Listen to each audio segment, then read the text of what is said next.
over here on the cash register, there's a code. Now, you kids recognize this code? Oh, we learned about that the other day. Oh, The is it 3777? That's 3-7 the vigilantes who were protecting the town from the corrupt local sheriff. There's 3 different meanings to that code. You know what all 3 of them are?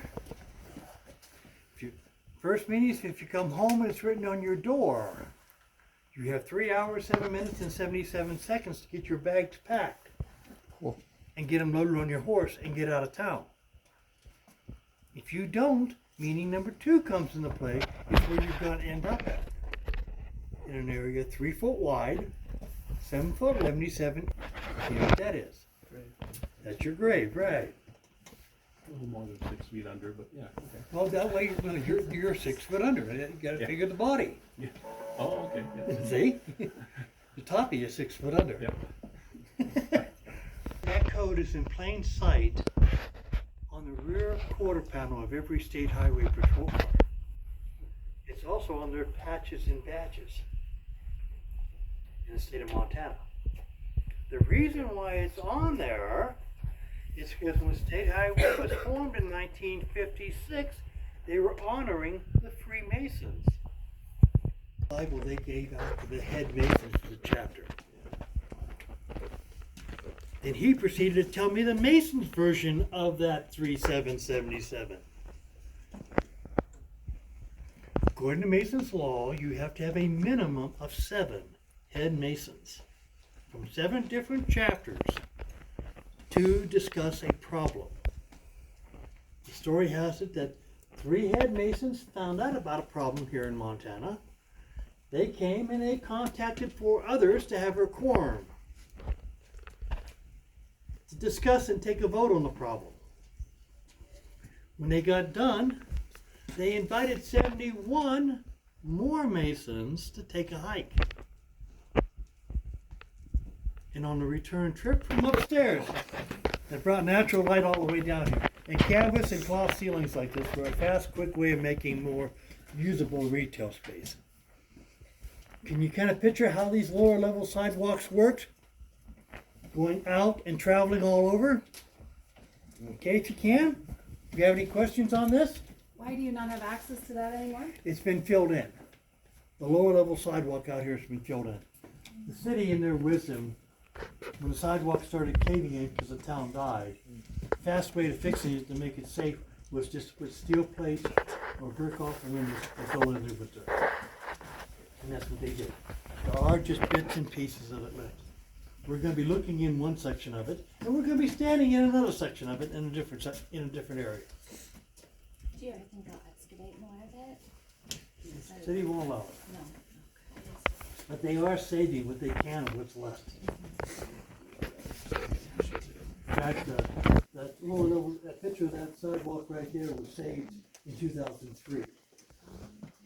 And it was almost full. And the other section we were looking was saved in 2010. And the other one is still got the original sidewalk above it, but the glass blocks have been, it was replaced in 45. So the glass blocks that were in the sidewalk are gone now. But we're still underneath. There's a section down here, about a 3/4 of a block down the street that's fenced off, that's open down into the lower level sidewalk that they're saving. Okay, so they're doing what they can to save what's left. But for years, the fast way of fixing it was steel plate it over or brick it in and fill it up. So, okay, so let's head upstairs and get ready to head outside. And which one's the teacher here? She's upstairs. Huh? She's upstairs. She's upstairs. Yeah, this one here is downstairs. She is?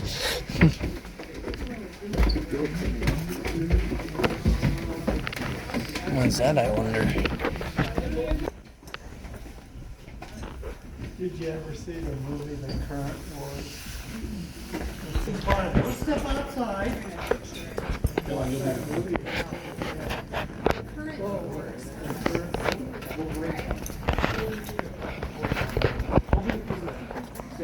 Okay? You're gonna be the prisoner the first time you be.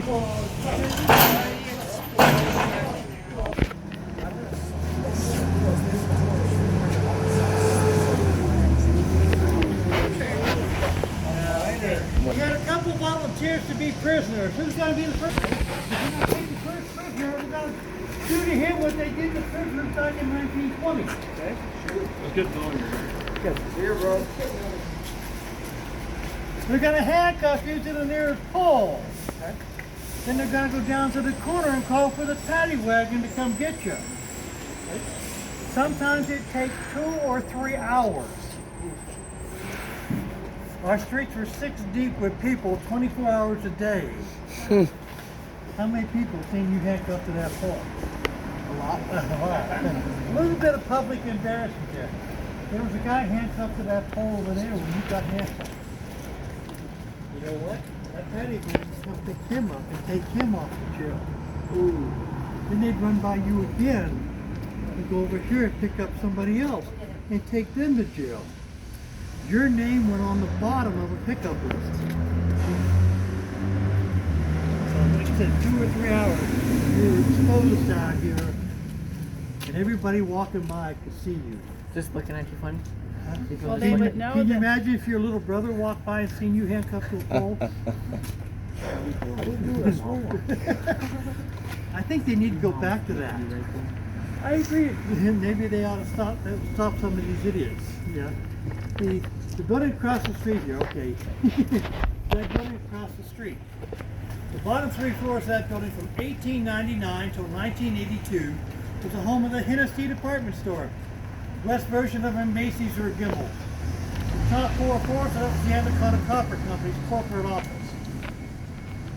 Pink and white building was their payroll office, and the white and red brick building above that is still today our federal courthouse here.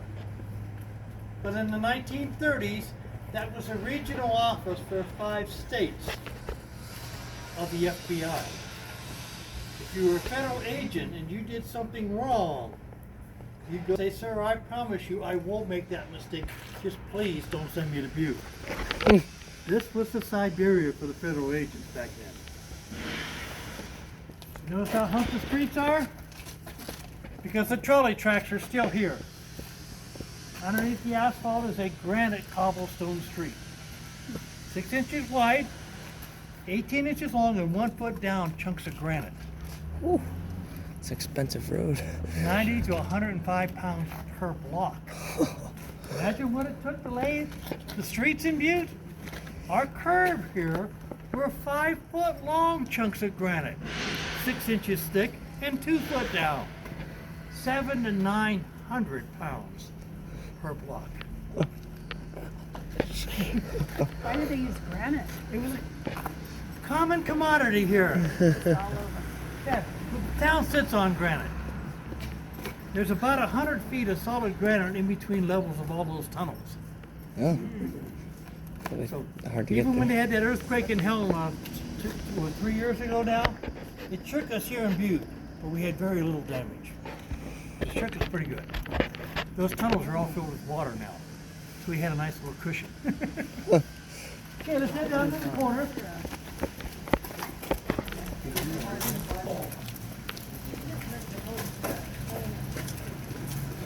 Yeah, that's the flagpole the guy was on.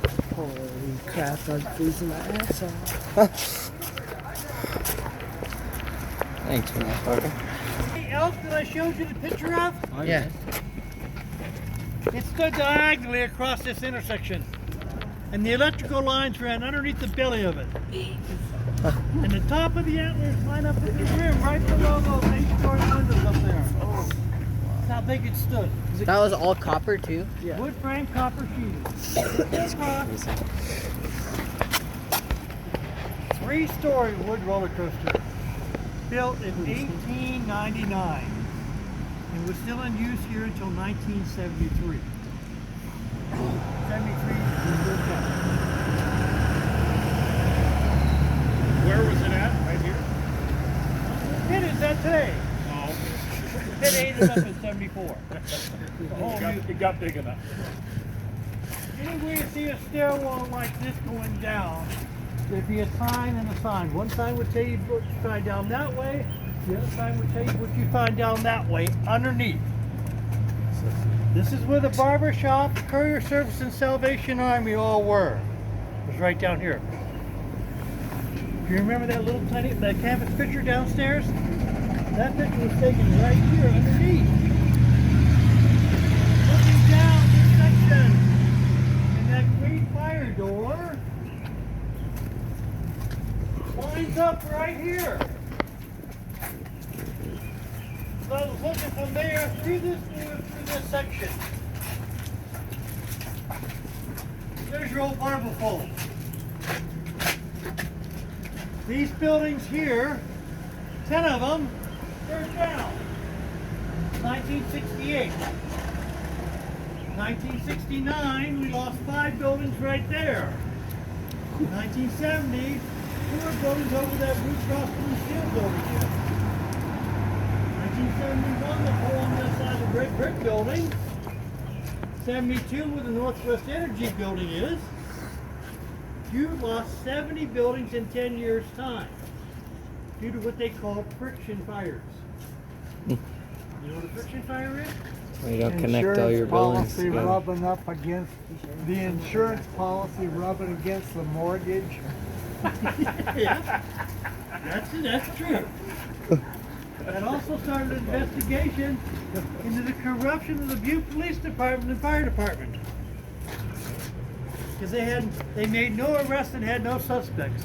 And that building right there is why the feds got involved. The red brick building. Second floor of that building was the mayor's office. Third floor was the city courts. Back half of the building was the police department. The first floor was the fire department. And the basement was the city jail. The feds closed the city jail down in 1971, classifying it as a dungeon. You see that green box over there? That green box is 3 inches bigger than what the Success Cafe was on the inside. That little tiny restaurant. And it sat just about right there. Now, kids, if you're in Butte, you will not get a ticket for jaywalking. And for you adults, you will not get a ticket in Butte for open container of alcohol on the city streets, providing you're of age. And it is not between 2 a.m. and 8 a.m. Any other time, it's fine. That 6 hours a day is illegal open container. So let's go ahead and jaywalk across the street right here. Yeah, legal jaywalking. Don't do this when you go home. Why is it legal in Butte? Huh? Why is it legal? Don't tell all your viewers Well, that we it's don't- legal. we don't have that law in books. It's legal in Butte, not anywhere else. No, it's not. Oh, I left my shoe over here, didn't I? Oh yeah, bro. Pick it up. I probably lost 18,000 shoes. You see the building over there with all the balconies on it? Yeah. All 3 sections. Every floor in that building was Sears. It was a department store, all of it.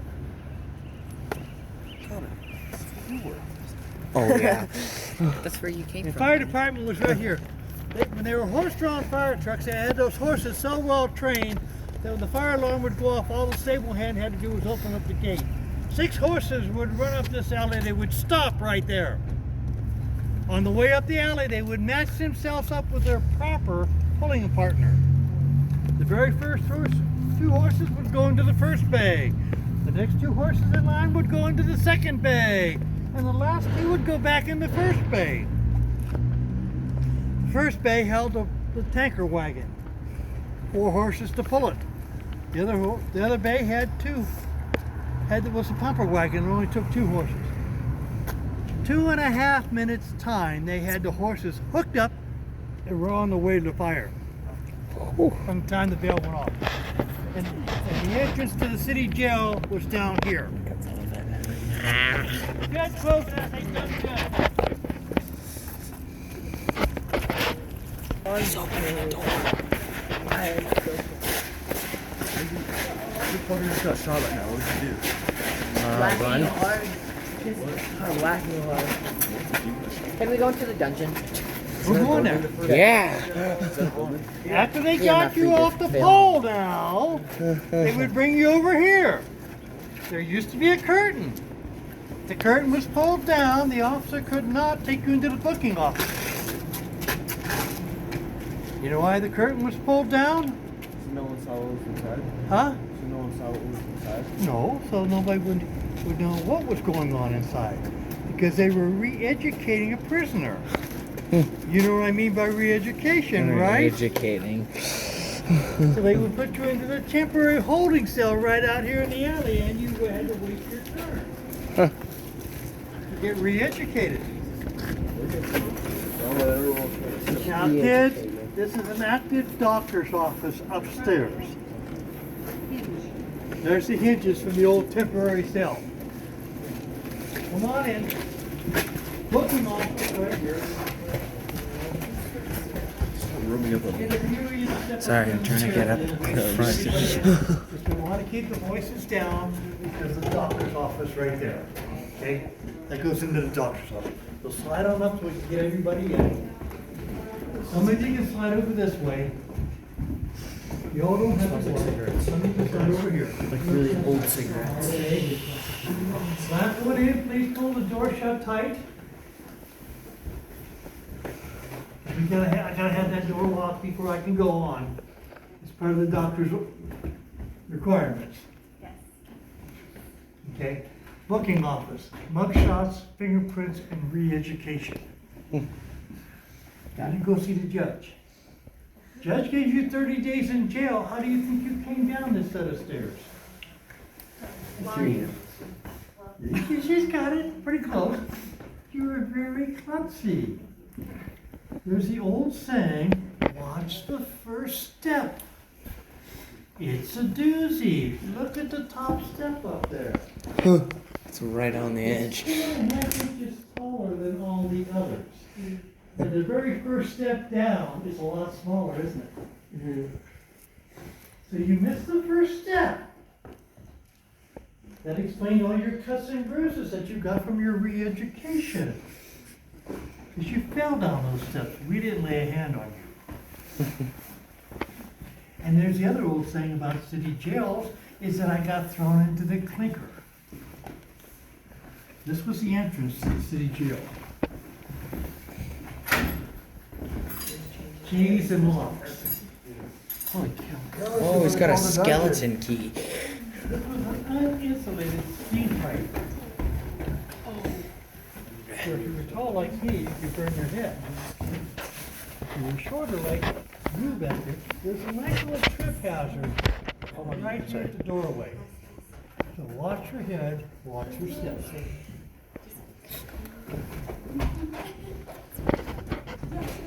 15 or more here on the average night.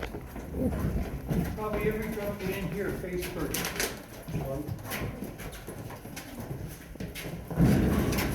Nice little 12-inch trip hazard going in.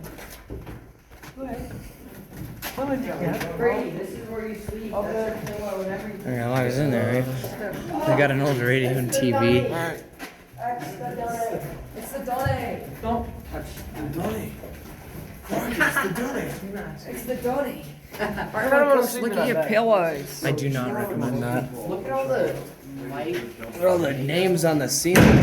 Okay, shall we? Knew it. I knew it. I knew it. Yeah, let's see if we can bust it out. This is your pillow. I highly doubt it. It's all rivets. The average temperature in this. The average temperature in this jail was 100 to 105 degrees. Oh, The men did not get a mattress. that's all you would sleep on? Oh, wait, no, so there are 15 people in here, and there's only 2 beds. That's right. So they have to fight for the beds. That's right. Huh, that sounds fun. So, People signed it when they died. Kenny Miller? Probably the 1962. It's the doctor's office upstairs. The voices do carry very clearly through the floor. Okay? So please, Back there was your main point. Like That's this. the scene on the scene. You Snapchatting this? 125 degrees. What was a Snapchat? Yeah, I know. This down here we named after his local bad boy, Mr. Robert Evil Knievel. Born and raised here in Butte, buried out by Walmart. Ooh, police siren. More bets with brass knuckles. Ooh, revolver. 71. Handcuffs. 81 years. That's what they use. They use brass knuckles in the popos. This is a Popos picture of that beat Mr. you. Knievel from 1956. We go along with the sign-in sheet. Robert Knievel was arrested in 56 for reckless driving. He was booked in here again in October of 56 with Mr. William Knaufel. And the story has it that the jailer down here was gathering enough prisoners to take upstairs in front of the judge and holler off Knievel. Walked around the corner, looked at himself and said, oh my God, Mr. Evil Knievel, Mr. Awful Knaufel. That's when he got his nickname. This is a 1920s policeman's kit. It's little .32 revolver, billy club, hollow, lead filled. Oh. Badge, copper and silver, handcuffs, brass knuckles, and that's called a come-along. They would grab you at the bones of the wrist with that. Squeeze, twist, and pull, and you come right along. If you didn't, you ended up with a broken wrist. These are all officers who were killed in the line of duty. This came out of our 1971 newspaper. Butte City Jail, no bed of roses. That's when the federal government stepped in and closed this jail down, classifying it as a dungeon. Today, we know of two gentlemen that went through this town that did become famous. One was a police officer here who quit because it was too rough. He became famous after he was murdered in Tombstone, Arizona. The youngest brother, Morgan, was a police officer. They called him Grizzly Police Officer. And we also know now that Doc Holliday was here in Butte and supposed to go to court for shooting up a bar. We found those records just a little over 4 years ago. And he never did. He left town the day before. But in all the movies they do on Doc Holliday and the Earps, like in Tombstone, what's Doc Holliday's favorite saying in the movies? Drinking, Huh? but drinking, but No, I'm your Shotgun. Huckleberry. oh, okay. Oh yeah. I'm your Huckleberry. That's historically incorrect. It's I'll be your huckle bearer. Huckles are handles on coffins. So in other words, I'm gonna kill you, then I'm gonna carry you and make sure you get there.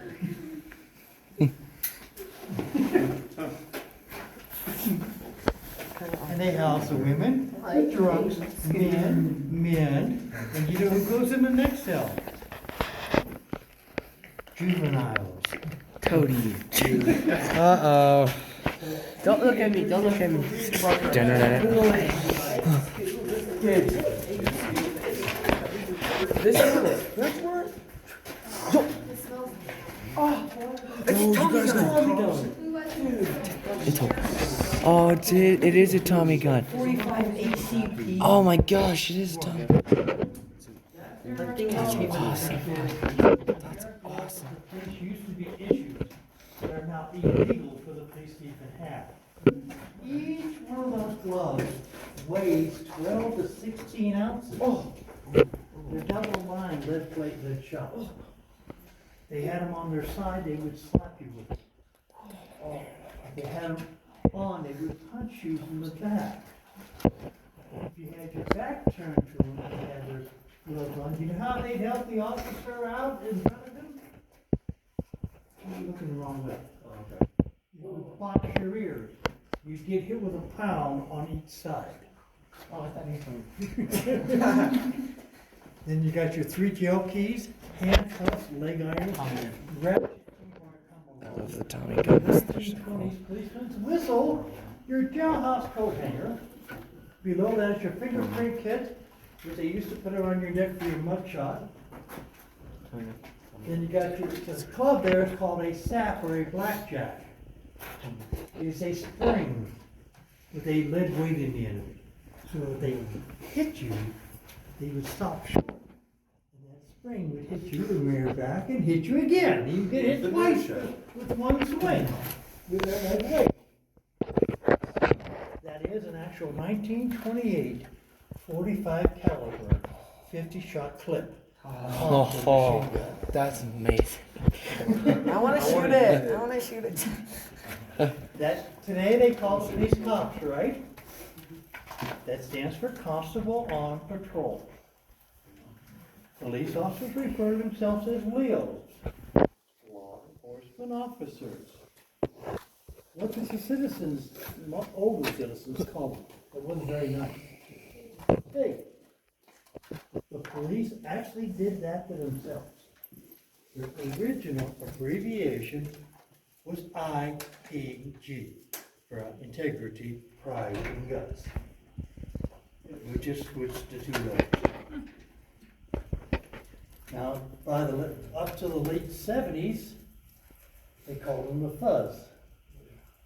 That came from their annoying sirens on their car, fuzzy sounding. 1900s through the 1940s, they called them coppers. Because of buttons and daggers. That jacket hanging up there, 1920s policeman's uniform jacket. They also called them flatfoots because they had to walk a beat. And they also used to say in the 20s and 30s, what does a penny and a police officer have in common? They're not worth a cent. And they're both dirty coppers. Got that from my grandpa. Right here is where a kid named Keith Earl Johnson in 1971 died. Hung himself right here. Oh. And this is the cell they put prisoners they wanted to show off or public humiliate. 1890. Solitary? No. Dungeon. If you take that steel plate off that window there, it's exposed directly into the sidewalk area over here. Oh, it's public. Public humiliate, right. That cell had nobody want. Take a peek, and we'll come back out. Just a skeleton in the corner. You got a bucket for a bathroom. Yeah, public humiliation. You'd walk through those hallways and see the guy sitting in here. As far as we can go. Yeah, that's crazy. In there, you definitely didn't want to be the one That other who was side. in the come along. Going to the interrogation room.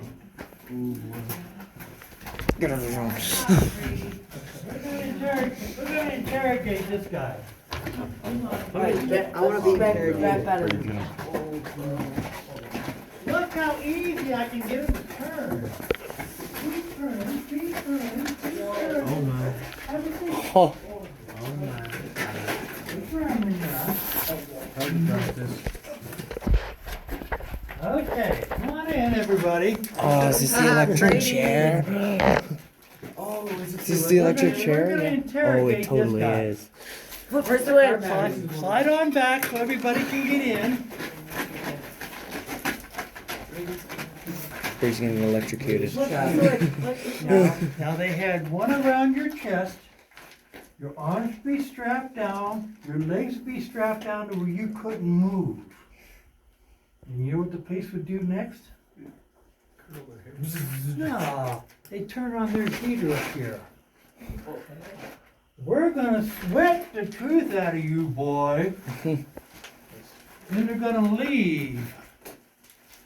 And leave you in the dark. Then they're gonna come back in a couple hours later and shine a light directly into your eyes to where they could see you, but you couldn't see them. Then they would question you. Did you hit him? Huh? No. Okay, we'll go back. come back. That's the wrong answer. Another 2 hours later. But you got a lot of false confessions. Yeah. Oh, and he's grabbing Well, something metal. Then the next stage would start. Chains. Brady. Oh, I don't see it. What is it? Oh. chain. This must be good. Did you hit him? No. Did you hit him? Yes. No more. He's like, I want to see how far this can go. I don't want to do this anymore. Did you hit him? They would No, shine Joker, a light you can't do directly that. in your eyes and question you. Oof. They would beat you until they got the answer they wanted, whether it was the truth or not.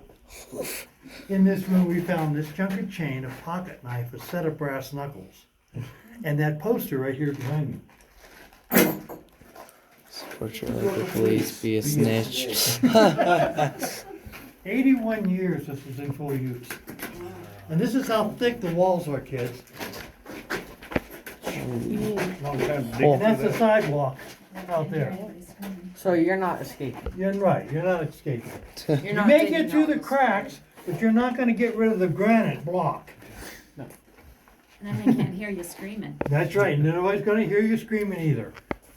Out there in the shower, a kid named Keith Earl Johnson, in 1971, 21 years old, died. He was a witness for the federal government against the Butte Police Department, Fire Department. 2 days after he died in here is when the feds closed this jail down. When it was all said and done by the federal government investigation into the fires and burglaries that were going on in Butte in that time frame, 60% of Butte's 1971 police department and fire department were gone. Quit, retired, or were already dead. Our chief of police from 1971, just before the grand jury indictments came out, committed suicide. He shot himself in the back of the head. Very talented. Yeah. His little brother, just before the grand jury indictment came out, died of a hunting accident. He was the number 2 of the Butte Police Department.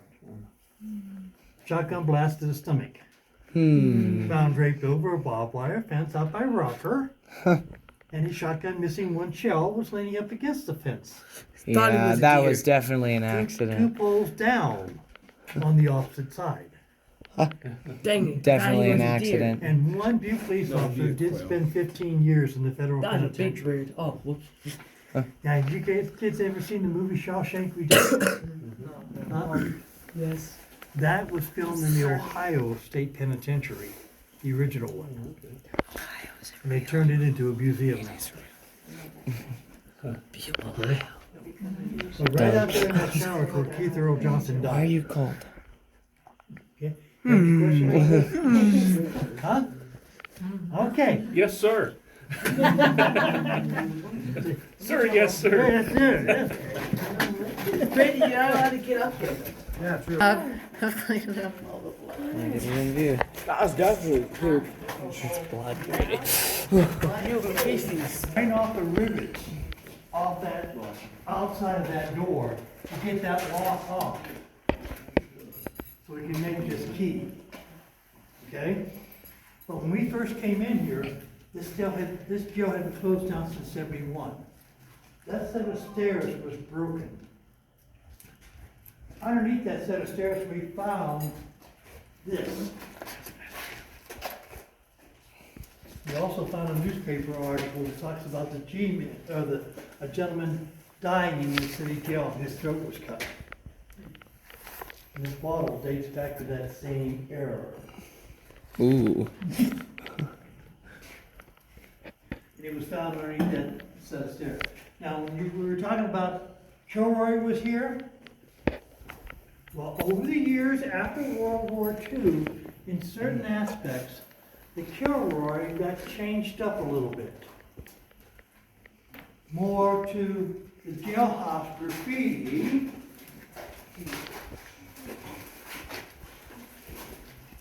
Killjoy. Oh, We walked by this forever and they've never paid attention to it. Killjoy was here. That water was found right down there. Okay, let's head back out to the alley.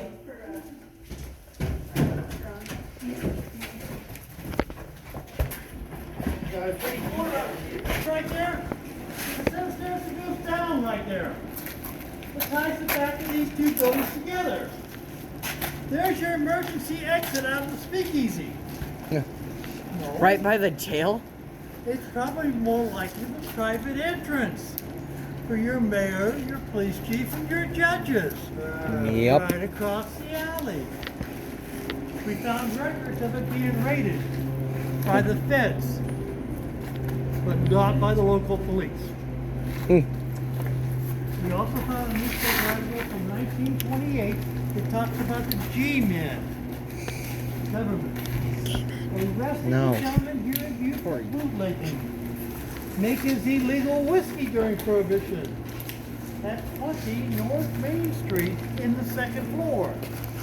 That's 20 North Main, second floor. And it was rescued by the federal government.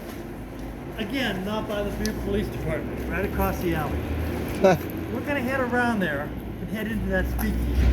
Oh yeah, baby. Let's go get some beer.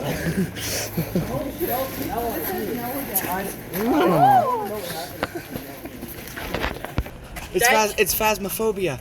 Stop it. Brady. Voting in New York City. And our United States Supreme Court voting in Washington, D.C. Out here in Anaconda, that stack that's out there, it's the tallest freestanding brick stack in the world today. Huh? And you know that stack, they say that you can take a crane, pick up a Volkswagen Beetle, and store it on top of it. Get into it and drive it.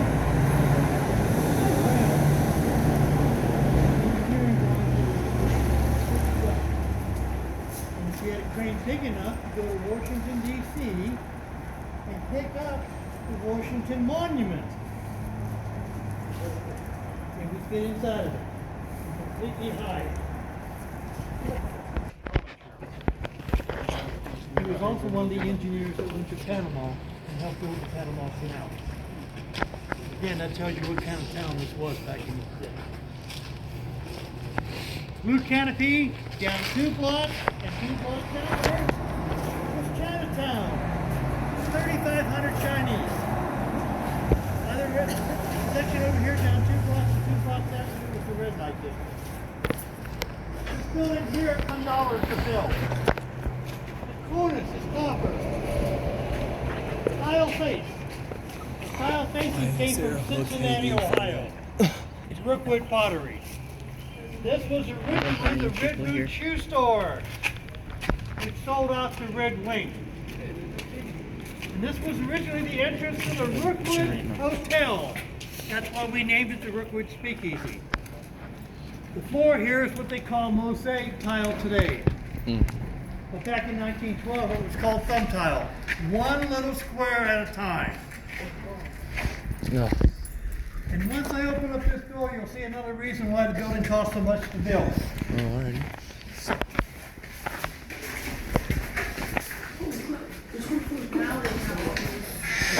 Slide on in. Oh, it's granite. Oh. Wow. Gosh. That's so. Oh my god. It's not solid. No, it's hollow behind it. But that's still insane.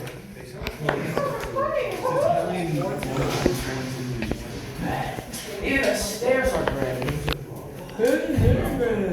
Now kids, the marble here came from Florence, Italy. The great work on this marble flows from one piece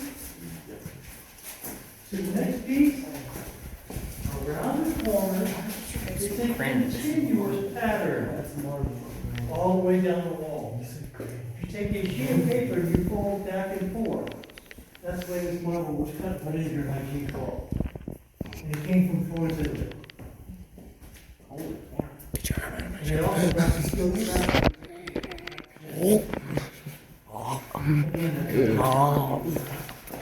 Okay.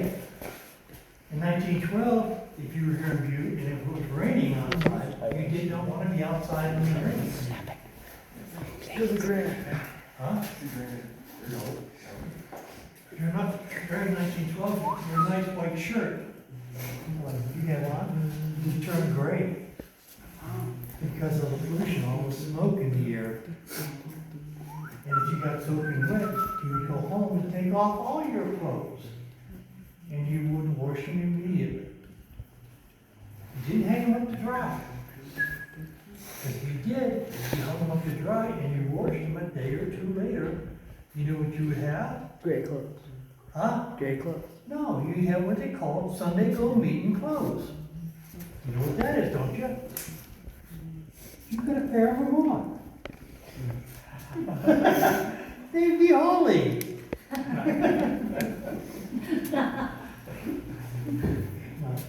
Rain was a sulfuric acid rain. You can literally eat holes in your clothes if you let it dry. Our little creek down here at the bottom of the hill, for years, nobody called it the Silverboat Creek. They had a couple names for it. Well, some people called it Copper Creek, because sometimes it would run red, other times it would run green, other times it would run clear. But most people didn't call it that either. Most people referred to it as Shit Creek, because grass would not grow on the banks of it. It was that acid. Crossbones Creek, Huh? Crossbones Creek. Yeah. It was sulfuric acid. They cleaned up that creek down there now, and there's trout in there.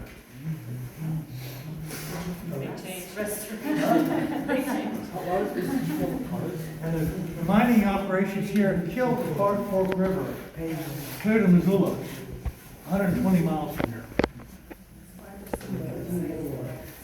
Now, we're gonna go downstairs here into a little tiny cloak closet.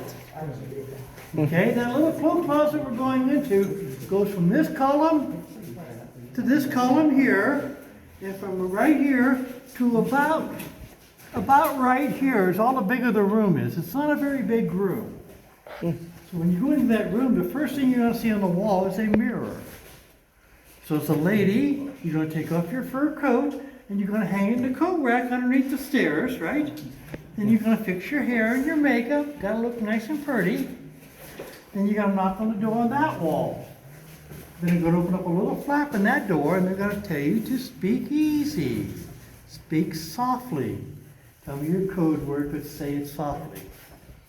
Now, have you guys studied anything about a lady named Miss Carrie Nation? She was the head of the Women's Christian Temperance Movement. She carried her hatchet in one hand and her Bible in the other hand. Her husband was a minister in Kansas, and he got involved in alcohol and prostitution. And that's what started her on her campaign here. She was here, she came to Butte in 1910. She was here for 3 days. On her third day here, she was escorted by the bailiff of the courts down to the train depot, and the city of Butte paid for her train ticket back to Wichita, Kansas. That was after she attempted to file an assault charge against the madam for throwing her down a flight of stairs. But the madam had a right to do that, because she pulled out her hatchet against the madam. Okay, we're gonna go downstairs here, be careful, there's a stair painted red, because there's a chunk missing out of it. And the stairs on the corner are pie-shaped, there's almost no tread. Turned on, I wanna make sure I turn the light on. Okay, come on.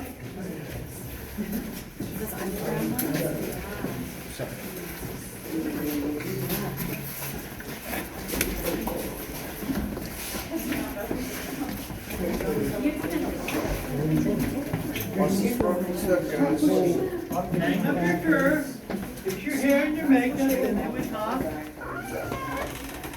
And let you in.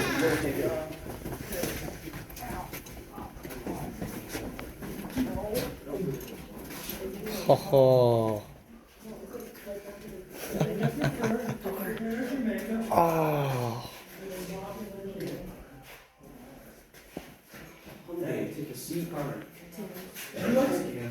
I got a karaoke corner. They're trouble.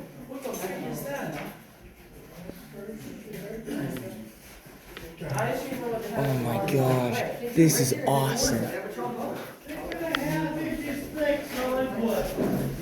4.25 inch thick door. Close and lock you in, but again. Does this remind you of anything? Who you were, Does this remind you of anything? because when you were out there fixing your hair in your mirror, they were watching you. Huh. The mirror is a two-way mirror. Let's see, you can see That's stupid things. awesome. Yeah, it's a one way. That's the mirror on the other side. So you were fixing your hair and your makeup, and they were watching you. Wow, I wanna see this. Kylie, go through and see if you can see me. Well, you can a little bit. It's pretty hard too, though. Especially when you're fixing your hair and Yeah. makeup. Yeah, you gotta look pretty for all the people that are sitting in here. Here, can I try it real quick? But look how ornate this is. You got a six-sided, hand-fitted, 2.5 inch thick marble tile floor. This floor is more expensive than the sheet marble was upstairs. Look how ornate this is. Double built-up arches, works in the top of the columns, and not all of us are in the building. You weren't, just a minute ago. What? I could One in the building. Yeah, you weren't. You were standing underneath the sidewalk. Oh. From right here out, it's all sidewalk. We think that these were at one time all stained glass panels at one time, and those glass blocks in the sidewalk. What is this, for baseball? This is the only two original glass, or stained glass panels. That one is still covered in tobacco smoke. So kids don't smoke cigarettes, or cigars, or pipes. 'Cause that's your lungs. Oh my. Ugh. That's tobacco smoke, Oh, I'm sorry. non-tobacco smoke. Yeesh. 1912 is when this was built. How long was this? Well, we know from 1912, or 1919 and 1933. Probably a really good place to come and get a drink during Prohibition. You're looking, over here taking bets on your baseball game. Your little band up there playing your jazz. Told you that was Your a roaring baseball. 20s Yeah, I Flappers, figured. your dapper dads. Everybody smoking cigarettes and cigars. So you're prepared for the Clean cigarette that. and cigar smoke. Banjo, There's two trombone. fresh air intakes right over there. This is Another one awesome. over here, another one here, and over top of the bar are two exhaust ports. Maybe I Put together wonder, a little fan system and a pipe that ran all the way out through the roof. I was gonna say, they didn't wonder why there was cigar smoke coming out of the side of the wall, but it went up through the roof. It was out through the roof. We had a gentleman who took this tour who told us a very cute story in 2015. He told us that his grandpa told him that he ran speakeasies during Prohibition. And he used to receive most of his rums, wines, whiskeys, and beer from major manufacturers in whitewashed crates and whitewashed bottles and barrels, unlabeled. That he received his labels a day or two later by the mailman. That way, if he got caught with it, he could say, "Gee, officer, I went down to my supply house and picked up a case of holy water." That's a cute story, right? He left. A couple weeks later, we get a package from him in the mail with all those labels right there. Bourbon whiskey.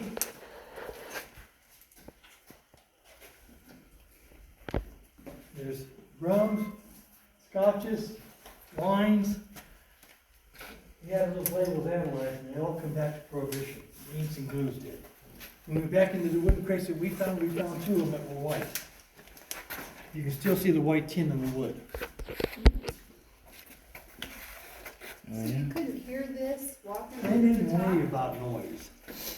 Butte was so noisy, we had, down here on, right past the Finland Hotel, there's a park. There's a piece of machine up there on the hill. That was a stamp mill, which was heavy weights. They would rig up in the air and they would slam them down. This is how they crushed ore. There were thousands of those things going 24 hours a day. So, thousands. And our streets were 6 deep with people, 24 hours a day, 7 days a week. They didn't worry about noise. Hear about that. History Channel thought this was the lobby for of the hotel when it was first built in 1912, because it is so ornate. It was converted in 1919. This sign we brought down from upstairs. The sell apartments at 24 North Main, no guests without limit, no guests after 10 p.m., and no buckets from guests. That hat was found hanging right where this lamp is. That hat dates to 1928 in 2 ways. The pin that's in that hat is a Herbert Hoover for President campaign pin. That's a 1928 Stetson 5X. 5X meant 5 beavers. That was the most expensive hat of its day in 1928. How'd that gentleman leave here? And why didn't he come back to get his hat? He probably didn't need it anymore. Probably carried out of your feet first. And that's the picture I showed you. If you look right there in that picture, right there it is. Ooh. Top of the column, column, arch, column, and door. Column, column, arch, column, and door. Those gentlemen are standing right here. Yeah, let's recreate it. Huh? Let's recreate it. I'll be this guy. Hey, get up there, guys. Oh, God. I'll be this guy.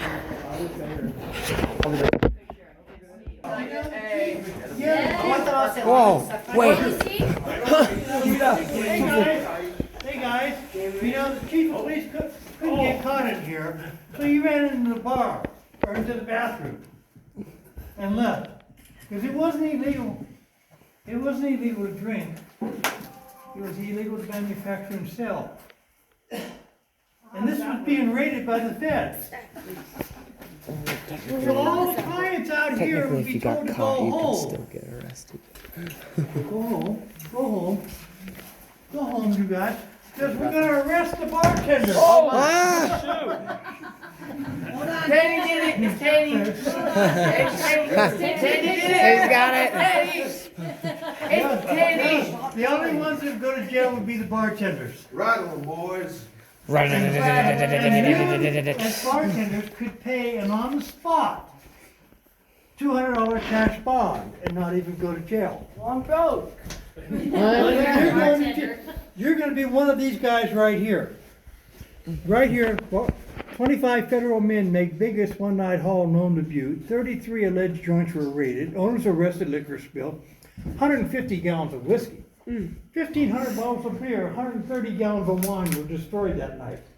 This article says destroyed by the hue and cry. This one says destroyed by the crew and cries. But down here at the bottom it states that only 4 gentlemen went to jail. The other 29 were able to pay their on-the-spot $200 cash bond. And the fun part about it is right here in this article, it says that Curly McFarland at 24 North Main. That's right here. And we know now that that's Curly McFarland standing right there. It is fake. There's nobody. And he didn't go to jail. He was able to pay his on-the-spot $200 cash bond. Those are dangerous. Yeah. This fake Tommy gun, this plastic, almost got me and a few others shot in 2008 at our 4th of July parade. Oh no. The theme for the 4th of July parade that year was family businesses. We had 2 1930 cars and we had them all plastered up with fake bullet holes. And we had the gals dressed up as Roaring Twenties flappers. We were gonna do a Bonnie and Clyde type deal down the parade route.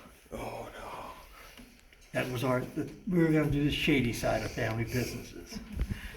We pulled out our fake Tommy guns and all of a sudden we heard clicks and don't move. And looked up and on the side of the Civic Center where we were at, on the roof, there was guys with M16s. Why? We did not know Barack Obama had snuck back into town, was sitting in the grandstand right in front of us. Oh, no. It was a little touch and go for a little bit. So we had to make paper guns. Makes more sense. But we still had fun with it. But, you know, this was originally the lobby for the hotel. It was converted. All they had to do was put in 2 walls, cut out part of the floor, tie in some sinks, move the office upstairs, and put a bathroom in.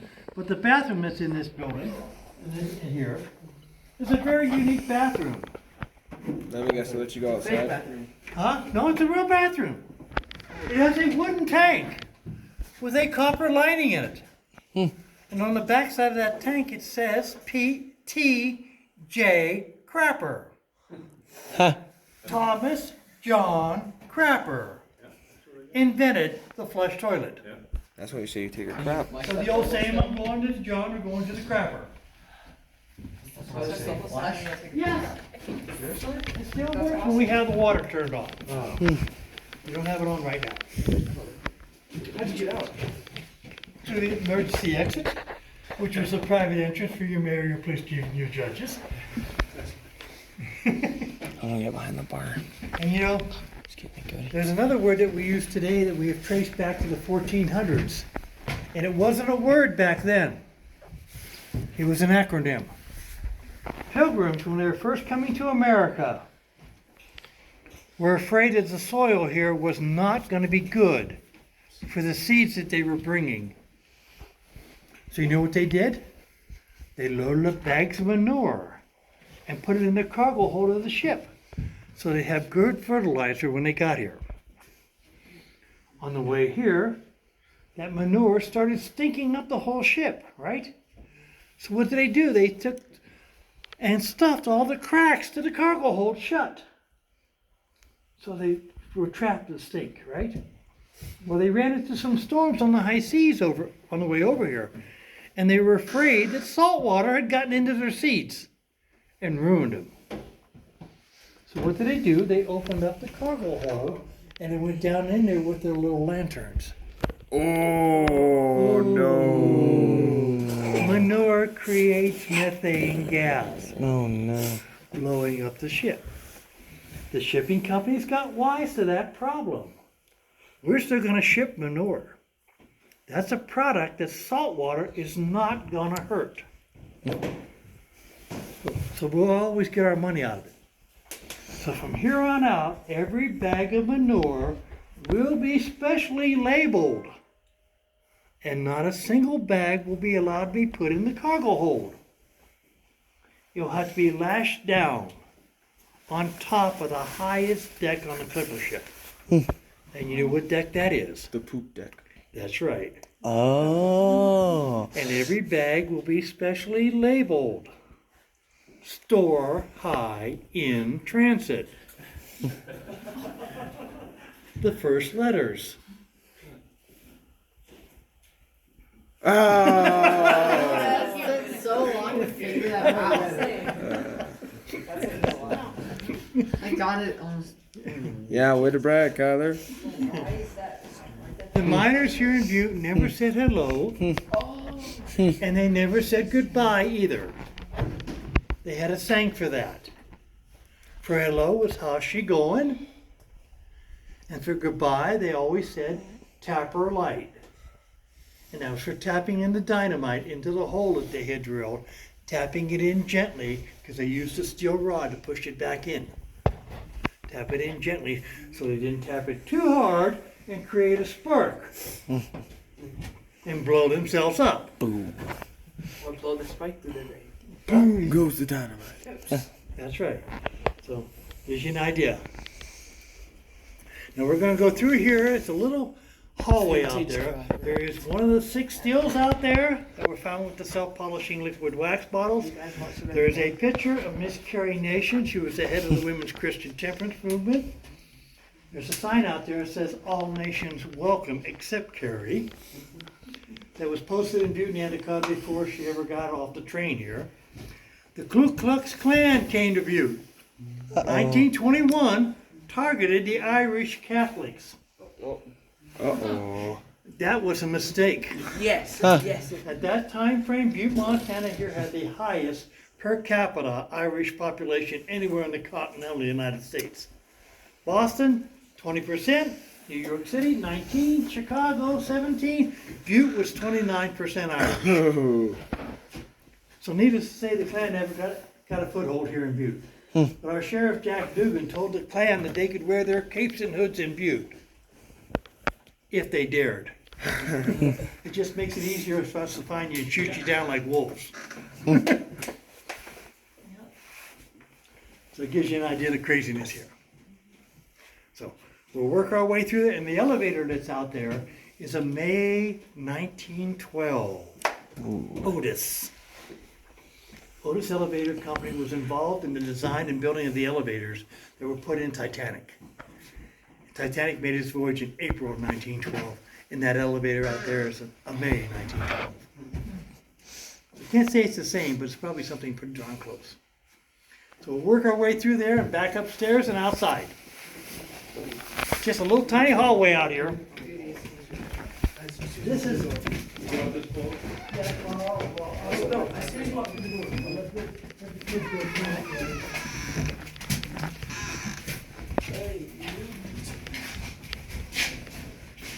Oh, there it is. KKK.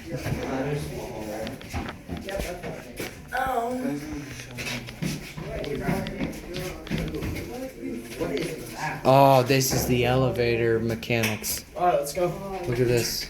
Look at that. What the? That's the elevator mechanics. No, That's insane. You can see the mechanics for the elevator through this door over here. Nobody read this? I did. I got it on camera. Cool kid's running. There's another elevator right here. Cool kids. What? There's another elevator. No, what I'm meaning is the mechanics for it are right there. Yeah, there's an elevator. You can see. You can see it Yeah, you can through see there it's too. massive. And then here's the actual elevator.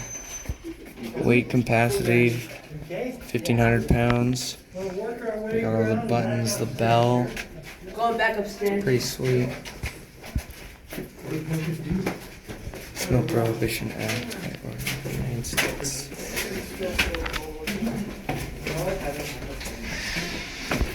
Clark, the copper baron here, went out there and started silver mines. And the county was named after him. And Butte, Montana, Sacramento, California, and Washington, D.C. All mine are soaked. the very first three cities in the United States fully electrified. We had electricity 5 years before New York City did, throughout the entire city.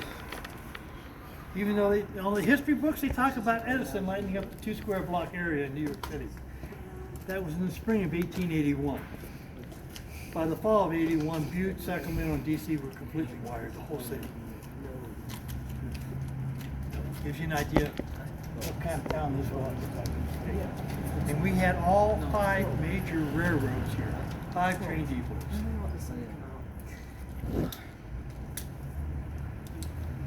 1928, a gentleman came to Butte that our sheriff, Gerald DeWise, knew he was coming.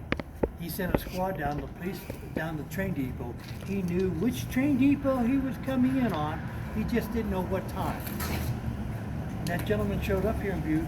The officers held him at the train depot. He went down and told that gentleman he was welcome to come to Butte. I don't have any warrants for your arrest here. So my officers are going to be very nice. They're going to escort you out to the Rocky Mountain Italiano restaurant in Peterville. We're going to let you have a good meal. Then they're going to bring you right back down here to the train depot and sit with you until the next train leaves for Chicago and you're on it. And you know who that was? Mr. Al Capone. His one and only trip to Butte, Montana. Because Murphy wasn't going to play his games here at Butte. What year was Butte electrified? 1881? By the fall of 81. Yes. Edison lit the 2 square block area in the spring of 81. By the fall, Sacramento, Butte, and DC. Saturday donut. But we don't get no mention about that. And Butte was supplying 1/3 of all the world's copper by 1905. Don't get no mention about that either. And Butte was such a city too that during the 1920s, Butte, Montana here controlled the state legislature. They controlled U.S. politics from right here in Butte. They had enough money, they could buy a senator in whatever state was sympathetic to their cause, and they did it. The Anaconda Copper Company. A lot of campaign contribution laws today are because of them. Huh? Yeah, he's fine. That gives you an idea of the craziness.